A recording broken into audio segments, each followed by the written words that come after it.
नमस्कार। जय श्री कृष्णा, जय गोविंद। मैं आज आपको 5 तारीख को गुरु पर्व जो है इसके उपलक्ष्य में सभी सिख भाइयों को, सिख बहनों को, सिख माताओं को गुरु पर्व की ढेर सारी शुभकामनाएं देते हैं। आशा करता हूं कि आप जिस तरह से अपने गुरु की पथ पर चलते आए हैं ऐसे ही चलते रहे, गुरु के मार्ग पे, गुरु की वाणी पे चलते रहें और अपने धर्म का एक बहुत बड़ा विस्तार करें। जैसे कमल का फूल खिलता है ऐसे आपका धर्म सहजे। मित्रों, वैसे ये दिन 2 तरह से महत्वपूर्ण है। एक सिख धर्म का पर्व भी है और एक हिंदू धर्म का भी पर्व है। सिख धर्म में यहाँ हमारे प्रथम गुरु नानक देव जी का जन्म उत्सव है, जन्मदिन है। ऐसे गुरुदेव जिन्होंने धर्म, जाति, पाति, पंथ, संप्रदाय को भेदभाव मिटा करके एकता का मिसाल दिया है। शोषित, वंचित, दुखी लोगों की सेवा करी है। खासकर उस टाइम, हालांकि गुरु महाराज जी हमारे नानक देव हिंदू धर्म से में जन्म हुआ था उनका, हिंदू धर्म की रक्षा के लिए उन्हें एक पंथ, सिख पंथ अपनाया था। सिख का मतलब शेर, जो मुकाबला कर सके, शत्रुओं का संहार कर सके। तो उन्होंने उनके 5 नियम भी बनाए। उनको दाढ़ी रखनी है, उनको मूछें रखने हैं, कंकण रखना है, कृपाण रखनी है और जाइयाँ पहनना, कच्छा पहनना, जो कि सुविधा ना हो सके उनको। ऐसे 5 उन्होंने बताए थे। गुरु नानक देव जी ने हमेशा दुखी, वंचित, शोषित लोगों का साथ दिया है और भेदभाव को मिटा करके एकता का संदेश दिया है। उनकी गुरुवाणी में संस्कृत का भी है, रामायण का बखान भी है, इस्लाम का भी बखान है, अपने गुरु का भी बखान है। सभी धर्मों को लेकर उन्होंने चले हैं और ख़ासकर उन्होंने जो है शोषित पर्व, शोषित जो मानव है उसकी रक्षा। उस टाइम पे मुगलों का शासन था, तो मुगलों ने हिंदुओं पे काफ़ी अत्याचार किया था। तो उन लोगों ने शहादत दी अपनी, और हिंदू की रक्षा करने के लिए एक किस्म से हिंदू की आर्मी है, वो सनातन की आर्मी है सिख धर्म, जिसकी रक्षा के लिए उन्होंने मुसलमान मुगलों का सामना किया। बड़ी बड़ी कुर्बानियाँ दी जी, अपने पूरे परिवार को मिटा दिया, गरम तेल में बोल दिया। जितने गुरु हुए, 10 गुरु महाराज जी हुए हैं, 10 ने ही अपने बहुत बड़ा योगदान दिया हिंदू धर्म को, सनातन को बचाने के लिए और शोषित, वंचित, दुखी लोगों को बचाने के लिए। ऐसे गुरुओं को हम बार बार सत सत प्रणाम करते हैं, कोटि कोटि प्रणाम करते हैं।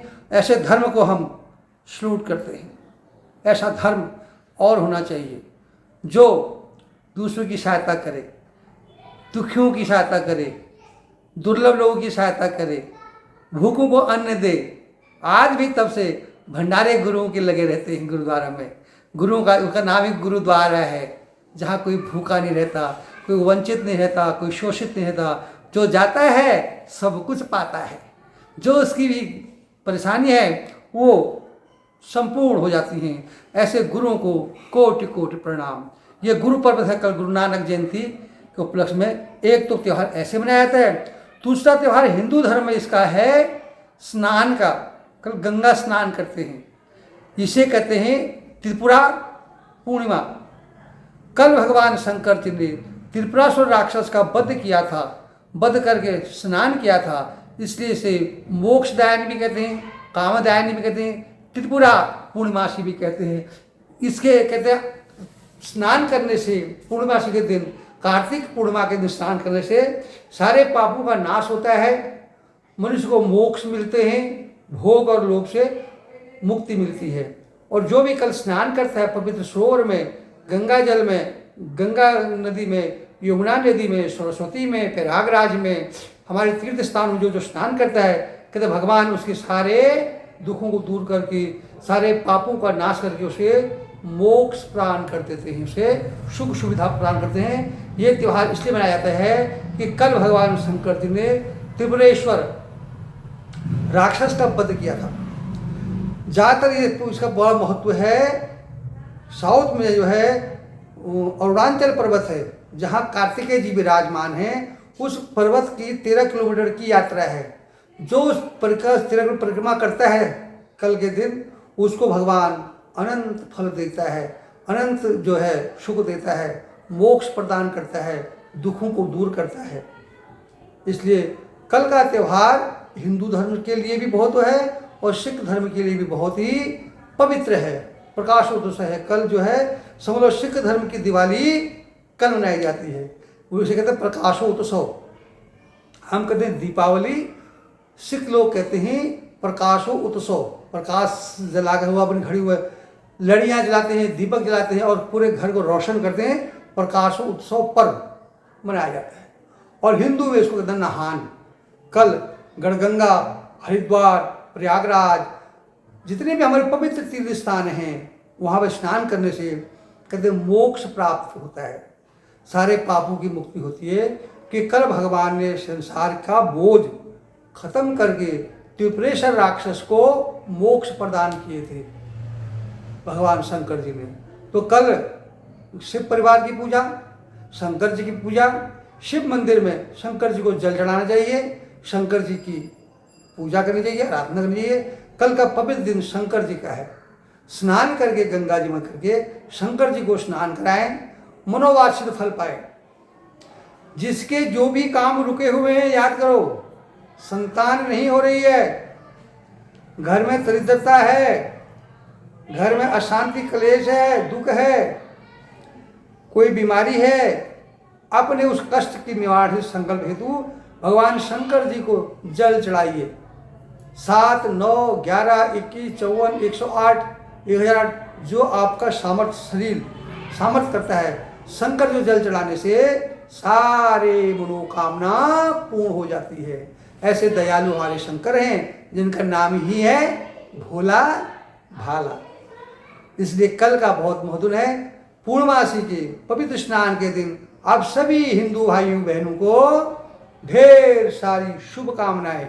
आप फलीभूत हो, आपके पुण्य आपको मिले, पापों का नाश हो, शंकर की कृपा सारे हिंदू भाई बहन माताओं पर बनी रहे। इसी उद्देश्य से मैंने आज वीडियो बनाया है। इसे कृपया करके शेयर कीजिए, सब्सक्राइब कीजिए। आप सब करें नहाने नहाना। आपको पता है नहाना के इसका महत्व क्या है? नहाने का कल नदी रोज बहती है, कल के नहाने का विशेष महत्व ये है, कल भगवान शंकर ने इस पृथ्वी से त्रिपुरेश्वर के पापों का अंत किया था, त्रिपुरेश्वर को मारा था। इसको त्रिपुरेश्वर पूर्णिमा भी कहते हैं कई जगह। इसका पवित्र जो है स्नान करके, तो अरुणाचल पर्वत का जो केरल साउथ में है, उसकी परिक्रमा करने से 13 किलोमीटर परिक्रमा करने से अनंत कोटि फल प्राप्त होता है। तो कल का नहान आपको मुबारक हो। जाइए, खूब स्नान कीजिए, शंकर जी की पूजा कीजिए और शेष आगे भी आपको कोई पर्व वीडियो लाएंगे। तब तक इतना ही। शेष हरीशा तक भगवान कृष्ण आपकी कृपा करें, आप पे दया करें। जय श्री कृष्णा, जय गोविंद, जय गोपाल, जय सत्य सनातन की। आप सभी बहन भाइयों को मेरे फेसबुक, इंस्टाग्राम, यूट्यूब के परिवार वालों को सादर प्रणाम। सदा सुखी रहो। आशीष यथा योग की सेवा। बड़ों को नमस्कार, छोटों को आशीर्वाद, अपने सगे संबंधी को आंचल भर करके प्रेम स्नेह। शेष आपको फिर वीडियो लाएंगे। आज इतना ही। जय श्री कृष्णा, जय गोविंद।